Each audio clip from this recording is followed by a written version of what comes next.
And welcome back to our special election coverage here at CBNnews.com. I'm Mark Martin. Republicans have won several more seats in their quest to take control of the Senate. In Colorado, Cory Gardner has unseated incumbent Democrat Mark Udall, and the GOP picked up a win in Montana. Steve Daines defeated Democrat challenger Amanda Curtis. They were battling for the seat vacated by Democrat veteran Max Baucus.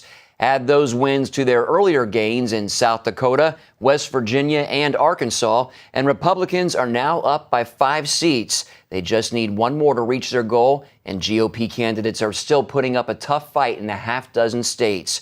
But it looks like the Senate race in Louisiana won't be decided until a runoff on December 6th.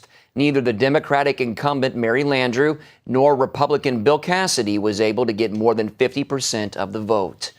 Exit polls showed an American electorate dissatisfied with both Congress and the Obama administration, an angry and cynical voting public, old and young alike. Instead of a possible Republican wave, Tuesday's results may imply there is a tsunami of dissatisfaction and pessimism sweeping the country. 3/4 of voters surveyed said they are worried about the economy, and 2/3 said the country is on the wrong track.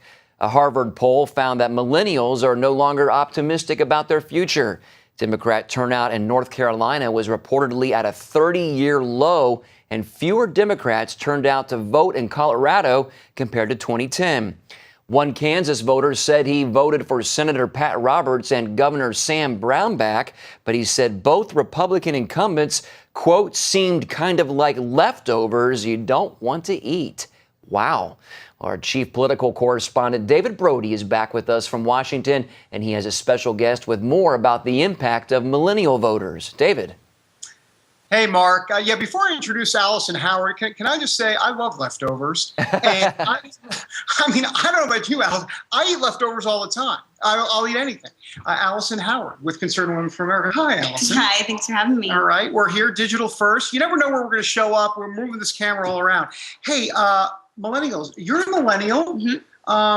What are you seeing with the polling tonight, and what's the sense of millennials out there? What's your sense? Well, tonight's been really fun. It's actually been my first time being a part of the midterm elections. In 2010, I was in college, as were many of my peers. So for me to be tracking and seeing what they're doing, how they're voting, what the feedback is, has been not only fun, but just a lesson in political experimentation. You saw so many states, so many candidates this time around continue to bang the war on women rhetoric to the young female single votes. And I think that you're seeing that just simply didn't work. Wendy Davis lost big tonight. And I think that's at a certain point you realize that young people don't just have certain issues that matter to them as an age group. When we see our families lose their health care coverage, when we see our grown-up grandparents not getting the same health care coverage, Obamacare affects us in a big way. Not only were we paying for it, but we saw our parents and our grandparents really hurt by it. This is our first time to really sound in on that and really place our vote, make our voice heard. Well, that's interesting. On the life issue, millennials are actually, it's not like the marriage issue at all. The life issue, you guys are gaining steam there. And what's happening? I know there's the big vote in North Dakota tonight, Measure One. I don't know if we have many results on that quite yet, but that's a big one out there in North Dakota. It is. I would think. We are the most pro-life generation. This generation, particularly with the progressiveness of ultrasound, 3D ultrasounds, 4D ultrasounds, are more pro-life than ever. And so in North Dakota, the fight for Measure One has been hard.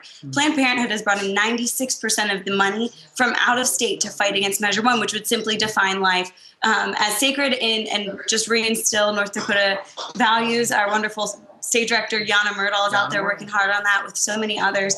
And so I think on the life issue, we really do have young people turning out to vote their values, and that's encouraging to me. I think we'll see that in exit polls today. Very nice. All right, Allison Howard here. Digital first. This is Skype. I love this. This is so techie, Mark. Talk about millennials. We're bringing y'all into the new age. That's right. Hey, by the way, this thing in Virginia, Mark, I don't know if you got the latest polling number there, but we're seeing that Gillespie was up a point or two with like 91%.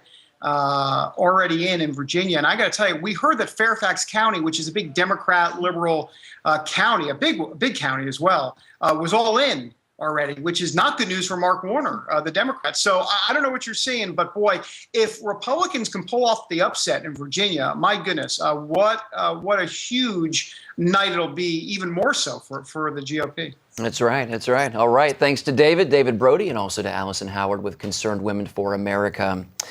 All right, let's moving on now. Stay with CBN News all night for updates right here on our news channel. We're going to be live at 15 minutes after the hour and at 15 minutes before, or watch us on demand anytime. Plus, follow us on Facebook or Twitter at #CBNElection2014 and go to our special election page for our Reporters Live Twitter feed. We'll be back at 10:45 with the latest on these races, some of them real nail biters. In the meantime, stay with us online for continuous updates. Don't go away.